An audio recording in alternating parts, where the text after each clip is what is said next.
رسول پاک علیہ السلام جو کام بھی کرتے ہیں اللہ کی وحی کے ساتھ کرتے ہیں۔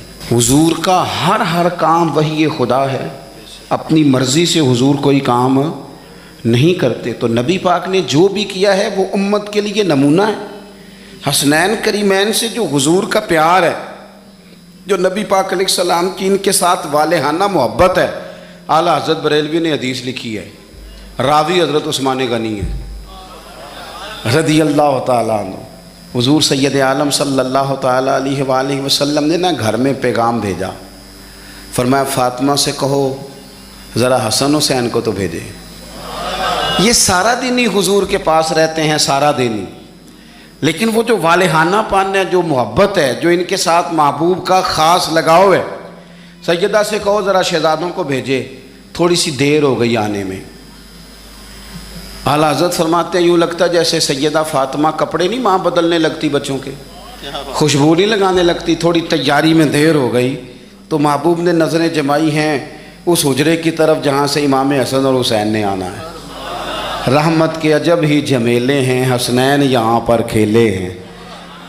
تو دونوں شہزادوں جب دروازہ کھلا تو حضرت عثمان غنی کہتے ہیں بچے جب نکلے نا دونوں، تو یہ کوئی 10 15 50 100 میل دور سے تھوڑی آ رہے ہیں، تو یہیں رہتے ہیں۔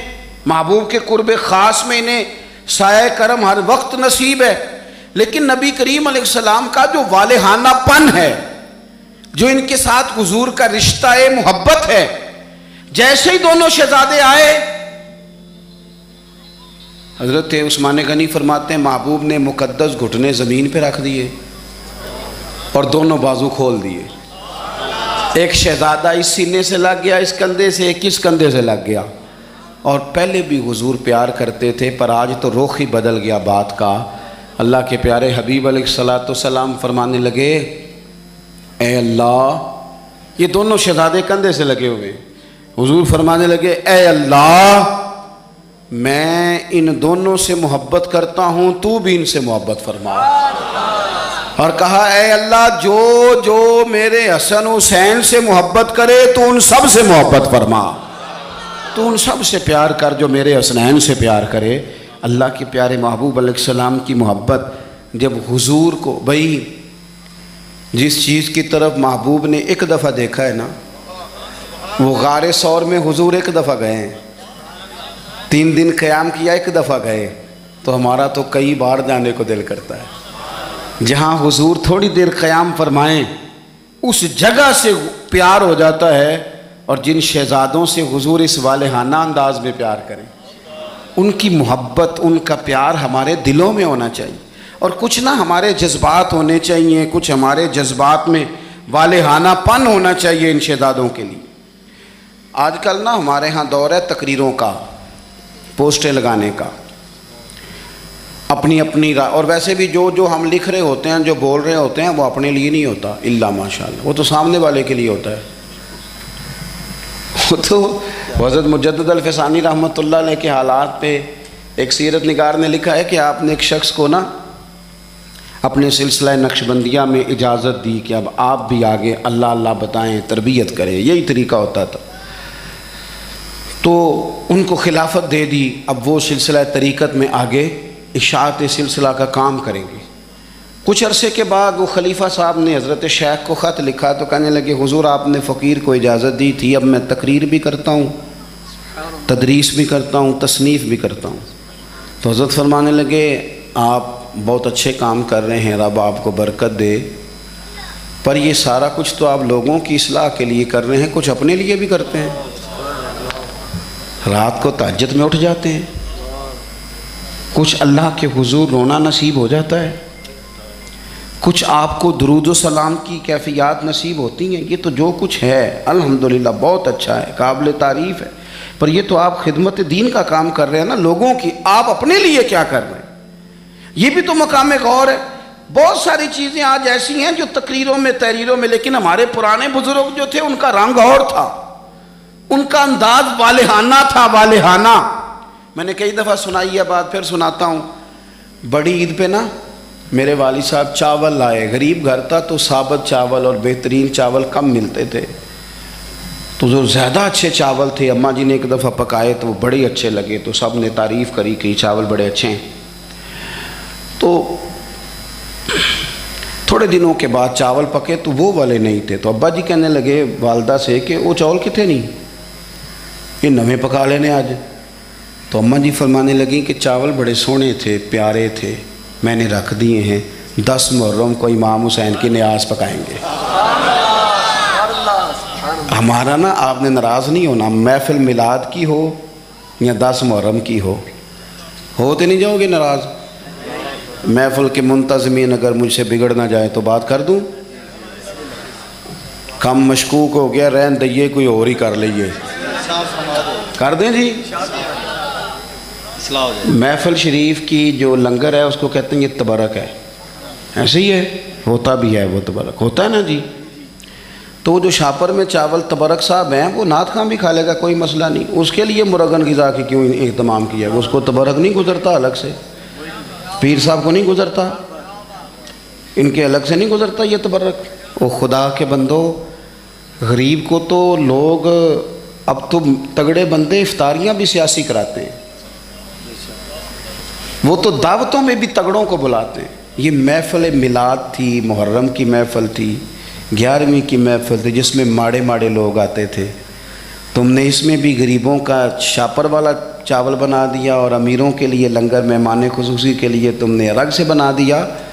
کاش میلاد کی محفل میں تم زیادہ بوٹیوں والے چاول پکاتے، سب کے لیے ایک جیسے، اور غریب کو پرات بھر کے دی جاتی۔ اس کے بچے جو سارا سال گوشت سے لڑائی کرتے ہیں وہ چاروں بچے ساتھ لے آتا، اور جب بچے چھوٹے چھوٹے دیہاتی غریب وہ کھانا کھا رہے ہوتے ہیں تو ابا جی سے پوچھتے، ابا جی آج کی ہے؟ اللہ کیا بات ہے، یہ بھی ایک سبق ہے میلاد کا، آج کی ہے، سانوں تے کدی انج گوشت نہیں لبا، آج کی ہے؟ تو ابا جی تھپکی دے کے پیار کر کے، ہو سکتا ہے ابا رو ہی پڑتا، رو کے کہندا پتر آج رج رج کھاؤ بوٹیاں، آج رسول پاک دا میلاد شریف ہے، مجھے بتلاؤ نا۔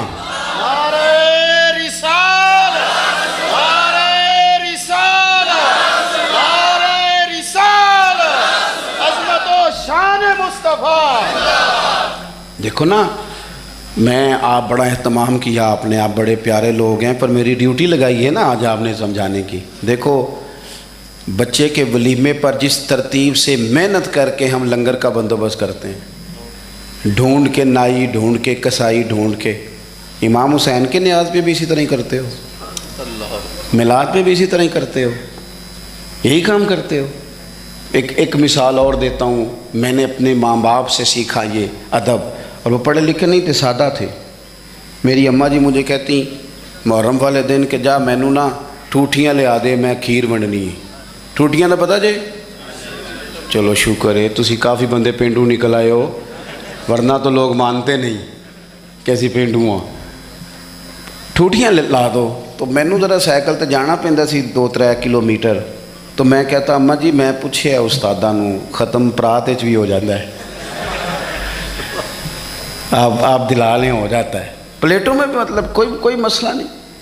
اماں جی کہندے تو نا اپنے مسئلے رکھ اپنے کول، میں نے ٹوٹیاں لے آ کے دے، تو وہ چلے جاتا۔ ایک دن میں تھوڑا سا نا تنگ ہو کے بھی گیا، یار حد ہو گئی ہے، اماں جی مسئلہ سمجھتی نہیں، میں اتنے بڑے مفتیوں کا قول سنا رہا ہوں۔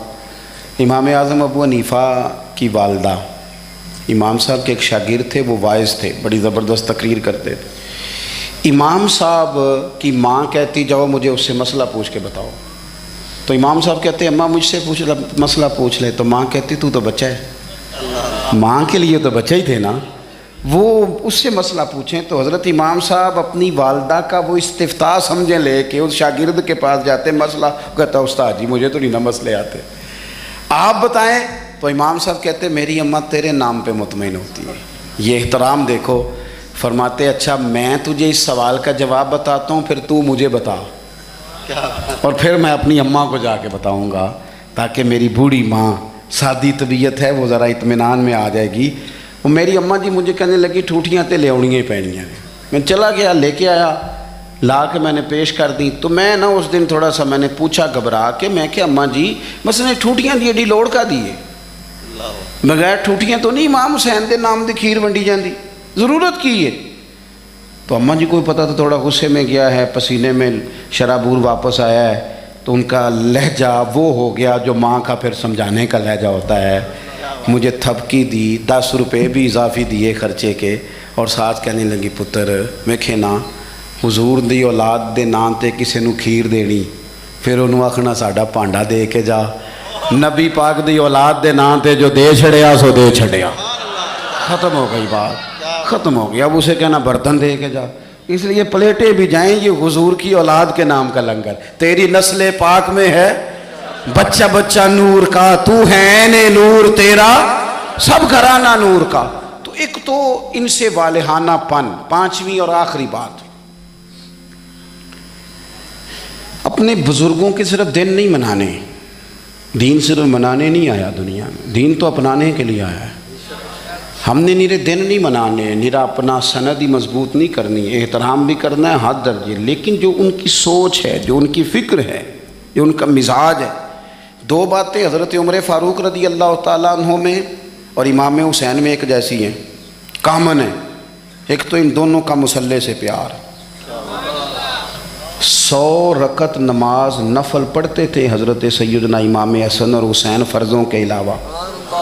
جو 5 بھی پوری نہیں پڑھتا وہ کہتا ہے مجھ سے بڑا امام حسین کا محب بھی کوئی نہیں۔ 5 آپ دیکھیں نا، 9-10 محرم کی درمیانی رات یزید کی فوجوں نے جب کہا کہ حسین یا جنگ یا بیعت، دو ہی باتیں، تو امام حسین رضی اللہ تعالیٰ عنہ فرمانے لگے ایک رات کی مہلت دے دو، صبح بات کریں گے۔ وہ چلے گئے۔ حضرت عباس رضی اللہ تعالیٰ عنہ عرض گزار ہوئے، حضور جو فیصلہ آپ نے صبح کرنا ہے مجھے تو ابھی اس کا پتہ ہے، بیعت تو آپ نے کرنا نہیں، تو آپ یہ سوچیں گے پتہ نہیں کوئی گنجائش نکالنے لگے ہیں، یہ عجیب سے لوگ ہیں، آپ نے رات کیوں لی؟ تو امام حسین فرمانے لگے عباس تیرا کیا خیال ہے، میں نے سوچنے کے لیے رات لی ہے۔ حضور کس لیے؟ تو فرمانے لگے تجھے پتہ ہے نا مجھے مصلی سے بڑا پیار ہے، تجھے پتہ ہے نا مجھے اللہ کی بارگاہ میں سجدہ کرنا کتنا سکون دیتا ہے۔ صبح میدان لگے گا، امید شہادت کی ہے، میرا دل کرتا ہے کہ رات رہ گئی ہے، رج رج کے اپنے رب کو سجدہ نہ کر لوں۔ امام علی مقام کے ماننے والوں کا سجدے سے پیار کیوں نہیں؟ عبادت آپ یقین کریں 1.5 گھنٹے کی باتیں، نیری گپ شپ، کوئی لینا دینا نہیں۔ یہ کون صاحب ہیں؟ کہتے ہیں یہ درویش ہوتے ہیں۔ اچھا جناب، درویش صاحب 1.5-2 گھنٹے گپ شپ لگائی، ادھر کی ادھر کی، فلانے کی اس کی اس کی کہانیاں سنائی، نماز کا ٹائم ہوا تو کہندے تے مولویوں دا کام ہے، خدا سے ڈر۔ تو کس طرح کے لوگوں کی طرف ہم نے توجہ کر لی ہے؟ حضرت فاروق اعظم، حضرت عثمان غنی نے نا حضرت عمر کے وصال کے بعد ان کی ایک بیوہ سے نکاح کیا۔ خاتون عرض کرنے لگی حضور میں تو بڑھاپے کی طرف میرا سفر ہے، کسی خدمت کے قابل نہیں، تو میرے ساتھ نکاح سمجھ میں نہیں آیا۔ فرمانے لگی خدمت کے لیے نکاح نہیں کیا، میں عمر کی عبادت سے بڑا متاثر ہوں۔ اتنی محنت، اتنی جد و جہد، اتنی خلافت کی پابندیاں، اتنے کام کے باوجود مصلی پہ بیٹھتے ہیں تو مزہ آ جاتا ہے۔ فرمانے لگے میں نے انہیں مسجد میں رج کے سجدے کرتے دیکھا ہے۔ تجھ سے نکاح اس لیے کیا ہے کہ آپ مجھے بتائیں گی کہ سیدنا عمر گھر کی 4 دیواری کے اندر اپنے رب کو کس طرح یاد کرتے، مجھے بتائیں۔ یہ سجدوں سے دلچسپی، عبادتوں کا شوق، تلاوتوں کی لذت، درود و سلام کا ذائقہ، ہماری نا روحانی زندگی موبائل نے بڑی بے آباد کر دی ہے۔ 10 منٹ ملے نہیں تو موبائل کھولا نہیں۔ جو سب سے ضروری اور اہم کام تھا وہ تو یہ تھا کہ 10 منٹ ملتے تھے صحابہ کو، وہ نفل نیند لیتے تھے، اللہ کے ولی درویش وہ اللہ اللہ کرنے کو ترجیح دیتے تھے، مزاج نہیں۔ ایک تو یہ بات اچھی طرح باندھ لیں امام علی مقام سے محبت کرنے سیدنا فاروق اعظم سے، اور دوسری بات یہ کہ باطل سے کبھی سمجھوتا نہیں، باطل کے لیے گنجائش نہیں۔ ہم مختلف حکمتیں، مختلف مصلحتیں، مختلف کہانیاں چھیڑ کے باطل کے لیے گنجائش پیدا کرتے ہیں۔ ہم یا آپ دیکھ لیں ہمارے ملک میں کیا ہو رہا ہے۔ وہ ایک دوست آئے تھے میرے پاس جمعے سے 4-5 دن پہلے، بزرگ بندے کبھی کبھی آ جاتے ہیں، تو مینوں کہنے لگے پیر صاحب ہے بھلا کی ہو رہا ملک وچ؟ میں کہ جی سب دے سامنے ہی ہے۔ فرمان لگا جدوں بچپن چ کھیڈی دا سی نا تے کھیڈ دا ہار جیت دا نتیجہ نہ منن دا ارادہ ہوندا سی تے ادوں آکھی دا نہیں دوبارہ کرو تساں رود ماریا ہے، کہتے ہیں یہی کچھ ہو رہا ہے صبح و شام۔ اور آپ دیکھیں مذاق اتنا زیادہ ہے، اب تو باہر کے ممالک ہمیں کہتے ہیں کہ کس طرح کے لوگ ہو تم، صرف مذاق نہیں کسی کے ساتھ ہو رہا ہوتا، صبح و شام مذاق ہو رہا ہے، حد ہو گئی۔ یعنی ایک بندہ اٹھا اس نے کہا میں ہر بندے کو روٹی کپڑا اور مکان دوں گا، اس پر اس نے حکومت قائم کر لی، ہوئی کہ نہیں آپ کے ملک میں؟ پھر دیا اس نے سب کو روٹی کپڑا اور مکان۔ پھر ایک اٹھا تو اس نے کہا قرض اتارو ملک سنوارو، لوگوں نے، عورتوں نے، خواتین نے، بچوں نے اپنے کانوں سے اتار اتار کے بالیاں بیویوں نے دے دی، پھر اتر گیا قرضہ ملک کا۔ پھر ایک تیسرے صاحب آ گئے، کہا میں کرپشن ختم کر دوں گا، پھر کرپشن زیادہ لوگوں کو ٹکٹیں دے دی، ان کو منسٹر بنا دیا۔ بیچاری قوم تو تمہارے جھوٹے سچے نعروں کے پیچھے لگ جاتی ہے، لیکن رب کریم کی بارگاہ کو کیا جواب دو؟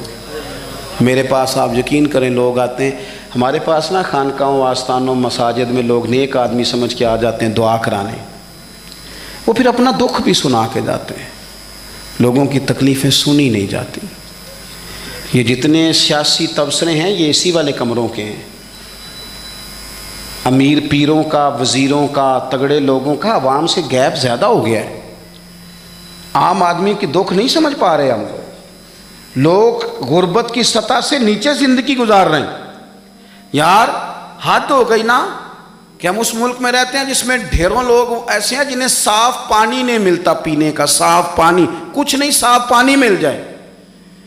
میں اور آپ اس ملک میں رہتے ہیں، اچھا ایک طرف حال یہ ہے کہ نئے ماڈل کا موبائل آئے تو ملتا نہیں مارکیٹ میں، پرانا مل جاتا ہے، یہ امیروں کی چاہتیں۔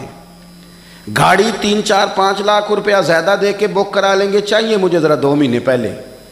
دوسری طرف حال یہ ہے، میں کبھی کبھی وقت نکال کے سرکاری اسپتالوں میں جاتا ہوں، کچھ مریض ایسے ہوتے ہیں جنہیں تسلی بھی دے دی جائے تو ان کا فائدہ ہو جاتا ہے۔ آپ کبھی حال دیکھیں جا کے، لوگوں کو ویل چیئر پہ بٹھا کے ڈرپ لگا دیا ڈاکٹر نے، ڈاکٹر کیا کرے، بیڈ ہی کوئی نہیں۔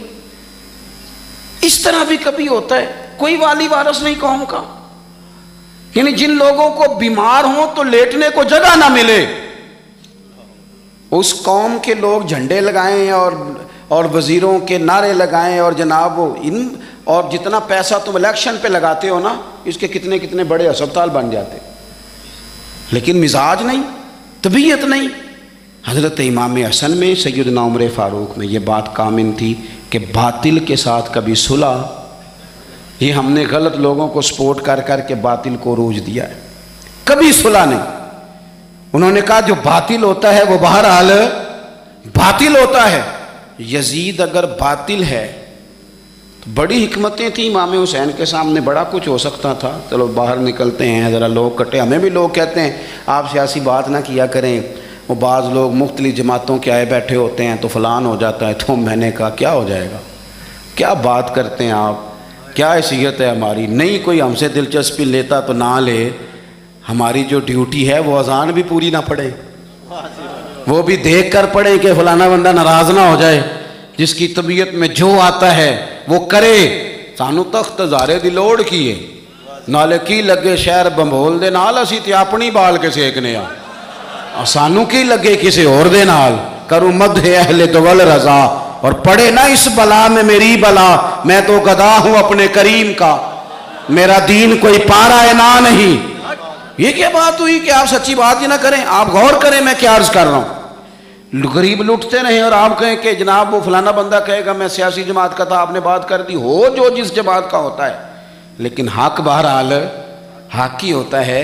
یہی بات امام حسین کے سامنے آئی، بچوں عورتیں ساتھ ہوں تو لوگ تو ویسے ہی کہہ دیتے ہیں میرے ساتھ زنانہ ساتھ ہے، ورنہ میں تجھے بتا دیتا، لیکن امام حسین نے نہ عورتوں کا ساتھ دیکھا، نہ بچوں کی بھوک دیکھی، نہ تکلیف دیکھی۔ انہوں نے بتایا کہ جب باطل کے سامنے ڈٹنا ہے تو نتیجے کی پرواہ کیے بغیر ڈٹنا ہے۔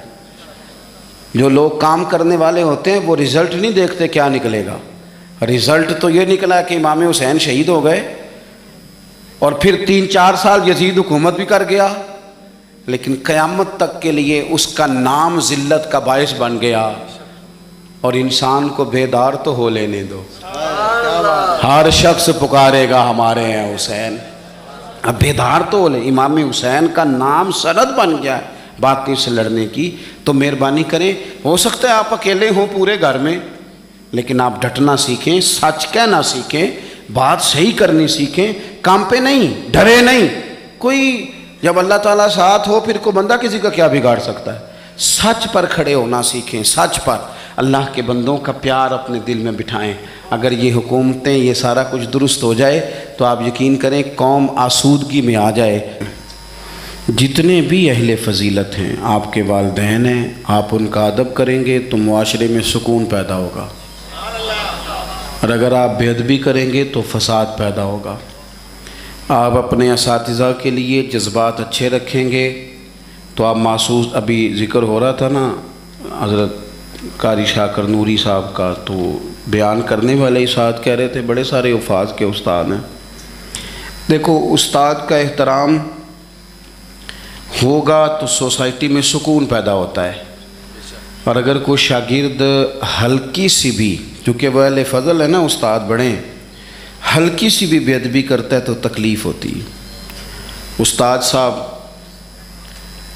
میٹرک پی ٹی سی ہیں, پرائمری کے ٹیچر ہیں, بچہ ان سے پرائمری میں پڑھتا تھا, پھر اس نے گریجویشن کی, پھر ماسٹر کی ڈگری ہوئی, M Phil P H D, بہت بڑے عہدے پہ فائز ہو گیا. استاد صاحب آج بھی سائیکل پہ ہیں, پر وہ افسر لگ گیا ہے, پجاروں پہ بیٹھتا ہے. استاد صاحب سائیکل سے جا رہے تھے شہر کی طرف, اور یہ گاؤں آ رہا تھا واپس.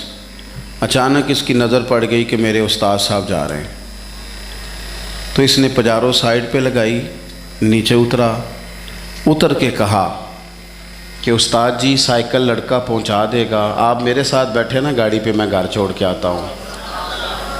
استاد صاحب نے دوبارہ جانا سائیکل پہ ہی ہے, بیٹھنا کوئی نہیں پجاروں پہ, بیٹھنا نہیں, وہ جائیں گے دوبارہ سائیکل پہ ہی. لیکن جب وہ اس ادب کے بعد دوبارہ سائیکل پہ بیٹھیں گے تو انہیں محسوس ہوگا میری سائیکل پجاروں سے مہنگی ہے, کیونکہ پجاروں والے نے اتر کے سلوٹ کیا ہے. جب آپ احترام کرتے ہیں نا, یعنی ایک بندہ دیتا ہے مسجد میں چندہ, اور ساتھ وہ خطیب صاحب کو کہتا ہے کہ اگلا جمعہ اس موضوع پہ پڑھانا, حالانکہ ان پڑھ بندہ ہے, مشورہ دیتا ہے کہ جناب فلانی تقریر بھی کیا کریں. اس سے نقصان کیا ہوتا ہے, محسوس ہوتا ہے کہ یہ نا اس کو ادب نہیں آتا, اس نے قدر نہیں جانی. لیکن لاکھوں خرچ کرتا ہے, اور جب بات کرتا ہے تو اس کے دھلے ہوئے جملے ہوتے ہیں, اس کو لہجے کا وضو نصیب ہوتا ہے. وہ آگے کہتا ہے جناب اگر آپ مناسب سمجھیں تو ایک چھوٹی سی گزارش میری بھی مان لیں, تو آپ یقین کریں کہ وہ جس کو وہ کہہ رہا ہوتا ہے نا, وہ بات بھی مان لیتا ہے اور دعا بھی دیا کرتا ہے. اہل فضل کی کبھی بھی, بڑے لوگوں کی کبھی بھی بے ادبی نہ کریں. لوگوں نے اپنے من کی خواہشات کے لیے بڑے لوگوں کی بے ادبیاں شروع کی. یاد رکھنا, جو قوم اپنے بڑوں کی, اپنے اسلاف کی بے ادب ہو جاتی ہے, اس کی تاریخ مسخ کر دی جاتی ہے. کبھی بھی بے ادب نہ ہو. میرے نبی پاک علیہ السلام نے 2 جملے کہہ کے اس مضمون کو سمیٹ دیا. فرمایا جو چھوٹے پہ شفقت نہ کرے, بڑے کی عزت نہ کرے, ہم میں سے ہے ہی نہیں. اپنے بڑوں کا اکرام کریں, اپنے بڑوں کا, اپنے اساتذہ کا, مشائخ کا, امت کے بڑوں کا. لوگوں کی زبانیں کھل گئی ہیں اولیاء اللہ کے بارے میں, لوگوں کی زبانیں کھل گئی ہیں ائمہ مجتہدین کے بارے میں. لوگوں کی زبانیں کھلی تو ذرا سی اوقات نہیں آدمی کی, اور وہ حضور کے صحابہ پہ بات کرتا ہے. تو دیکھ تو صحیح اپنی حیثیت کا تو تعین کر. یہ تو وہ لوگ ہیں جنہیں چہرہ وضحا دیکھ کر حضور کی نظر کرم نصیب ہوئی ہے, تو ان کے بارے میں بات کر رہا ہے. حضور کا ہر صحابی, دیکھو میں کیا کہہ رہا ہوں, اور آپ کبھی میرے جملوں پر غور کریں اور آپ میری باڈی لینگویج دیکھیں تو میں طاقت ایمان سے کہہ رہا ہوں, انشراح صدر سے کہہ رہا ہوں کہ مدینے والے کے ہر صحابی کا یہ مقام ہے کہ وہ آسمان ہدایت کے ستارے ہیں. اس لیے کبھی بھی ادھر ادھر کی کسی گمراہی کا شکار نہ ہونا. یہ لوگ تو اپنی چھوٹی سی دکانداری چلانے کے لیے امت کا سارا پیچھے کردار مشکوک کرنا چاہتے ہیں، اور یاد رکھنا صحیح العقیدہ ہونا چاہیے، بس صحیح العقیدہ ہونا چاہیے۔ اگر وہ صحیح العقیدہ ہو تو پتہ میرے امام نے کیا کہا ہے، بڑوں کو نہیں، فرمایا تیری نسل پاک میں ہے بچہ بچہ نور کا، ایک ایک بچہ تیری نسل پاک میں ہے بچہ بچہ نور کا، اور تو ہے عین نور، تیرا سب گھرانہ ہی نور کا۔ انہوں نے کہا تو بچے بچے کا احترام کریں گے، چھوٹے چھوٹوں کا ادب کریں گے، کیوں؟ اس لیے کہ حضور کی اولاد پاک ہے۔ ہم تو استاد کے بچے کا بڑا احترام کرتے ہیں، ہم تو شیخ کے بچے کا بڑا احترام کرتے ہیں، اور جو مدینے والے کی اولاد ہو اور رسلہ نال جے نیکی کریے تو وہ نسلہ تاک نہیں بھول دے۔ ہم کیسے بھول سکتے ہیں حضور کی اولاد پاک کا احترام؟ لیکن کوئی ضروری ہے کہ آپ صحابہ کا ذکر کریں گے تو اس میں آپ اہل بیت کی تنقیص شان معاذ اللہ کریں گے، اور آپ اہل بیت کا تذکرہ کریں گے تو وہ صحابہ کی شان گھٹائے بغیر مکمل نہیں ہوگا۔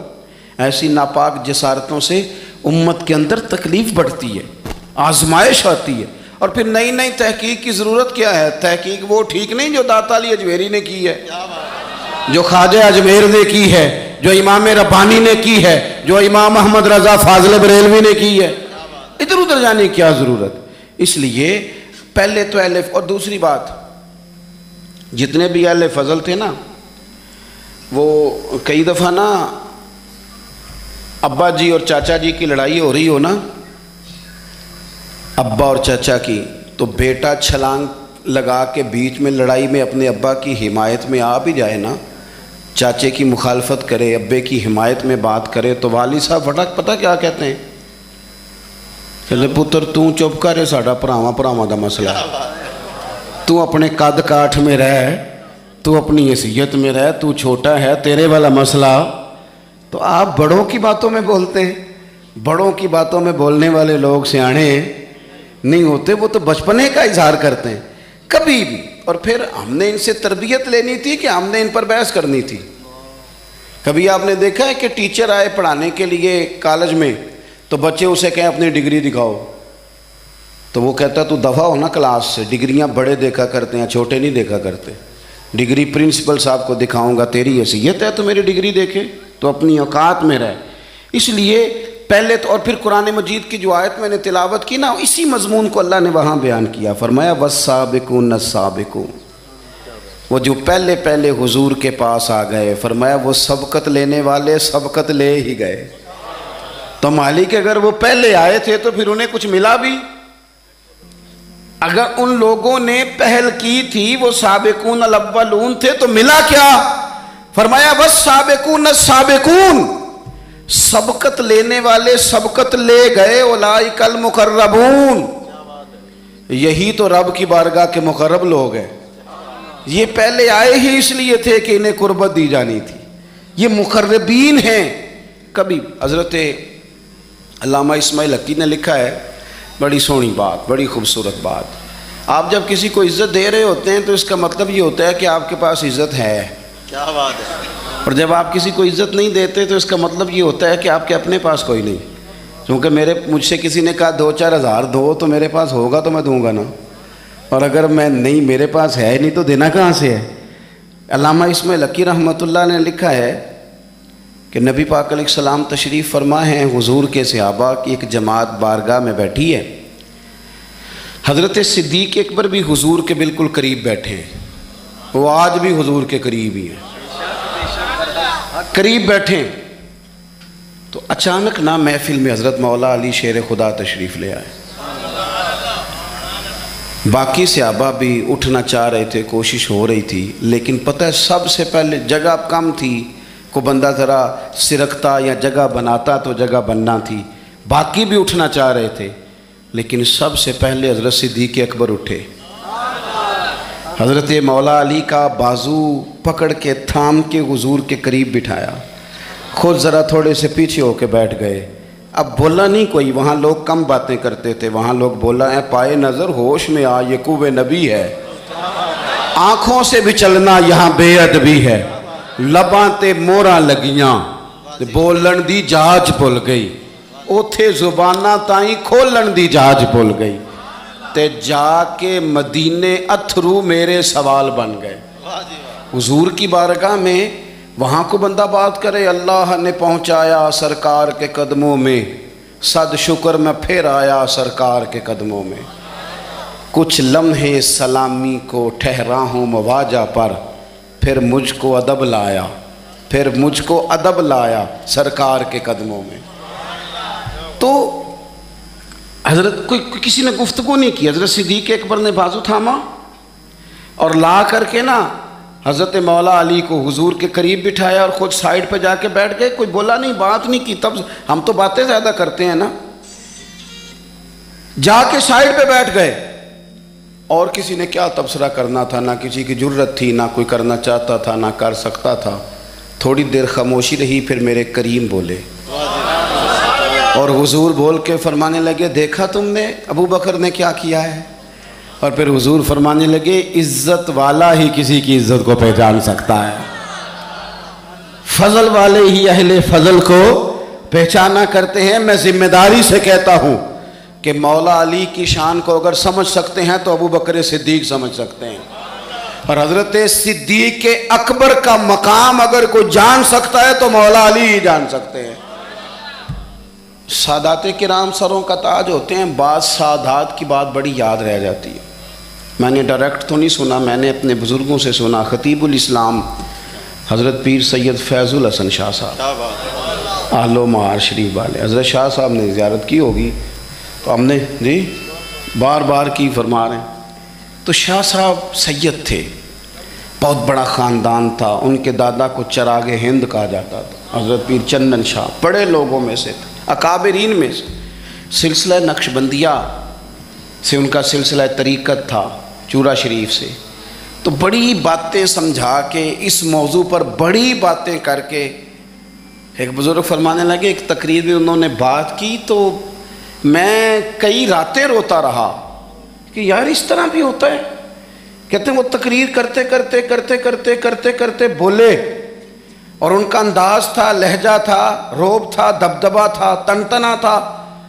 اپنی بات کو سمیٹتے ہوئے کہنے لگے چلو میں نے دلائل تمہیں دے دیے, عقلی نقلی باتیں تم تک پہنچا دیں, اب میری ذاتی بات بھی سنو. کہنے لگے میں سید ہوں, پتر ہوں مولا علی کا, پر میں مرید ہوں ابو بکر صدیق کا. میں سیدنا ابو بکر صدیق کا مرید ہوں. وہ جس بزرگ نے مجھے بات بتائی ان کا سالوں سے تدریس سے رشتہ ہے. کہنے لگے ایک سید کے لہجے کا وہ حسن اور گفتگو کا وہ انداز. کہتے میں کئی راتیں روتا رہا, میں نے بڑی چیزیں پڑھی تھی اس عنوان پر, رحماء بینہم کے تحت بڑا کچھ پڑھا تھا, پر یہ انداز, یہ رنگ, یہ سچے لوگوں کا طریقہ تھا, دیانتدار لوگوں کا طریقہ تھا. انہوں نے اپنے ذوق کے ذریعے سے ہمیشہ قوم پر مثبت اثرات چھوڑے. اللہ ہمیں سمجھ عطا فرمائے. تو ایک تو کبھی بھی اہل فضل کی عزت میں کبھی بھی کمی نہ. آج ہم ذکر کر رہے ہیں نا امام حسین کا, امام حسین رضی اللہ تعالیٰ عنہ, میرے جیسے بندے کی تو زبان نہیں اس قابل نہیں کہ ان کا نام لے سکے. کہاں سیدنا امام حسن اور کہاں سیدنا امام حسین اور کہاں ہم لوگ. ہماری حیثیت ہے, ہم تو یہ تو وہ لوگ ہیں جن کا نام ذریعہ نجات ہے, جن کا تذکرہ ذریعہ نجات ہے. ان لوگوں کے ساتھ جب سے یہ بحث معاشرے میں بڑھی ہے نا, جب سے لوگوں نے شکوک بڑھا دی, آپ یقین کریں صحابہ اور اہل بیت کے ساتھ جو وارفتگی تھی نا لوگوں کی, وہ جو ذوق تھا, کسی کا بھی نام آتا تھا تو لوگ مچل جاتے تھے. اب تو کسی ایک کا ذکر شروع کرتے ہیں تو کانوں میں خارش شروع ہو جاتی ہے, لوگوں کو پریشانی ہونے لگتی ہے, پھر یہ فلانے کا تذکرہ ہونے لگا. بھئی آپ کیوں پریشان ہو رہے ہیں؟ یہ سارے اسی دریائے محبت کی نہریں ہیں جس کو مدینے والے محبوب نے اپنے دست مبارک سے چلایا ہے. آپ کیوں یہ کام کرتے ہیں؟ کیوں انتشار کا سبب بنتے ہیں؟ نہ کریں جی, آپ کی مہربانی. اللہ آپ کو سلام. سب کو ایک جیسی گرمی لگ رہی ہے, ویسے تقریر کرنے والے کو تھوڑی سی زیادہ لگتی ہے باقی. ہاں, لیکن یہ کہ میں چونکہ بہت سارے لوگ بیٹھے ہیں تو یہ مناسب نہیں لگتا مجھے بات کرنے دیں. اللہ آپ کو اس کا اجر دے اچھے ارادے اور اچھی نیت پر. آپ غور کریں جی میری بات پر. حضرت امام حسین رضی اللہ تعالیٰ عنہ یہ حضور کی اولاد پاک ہیں.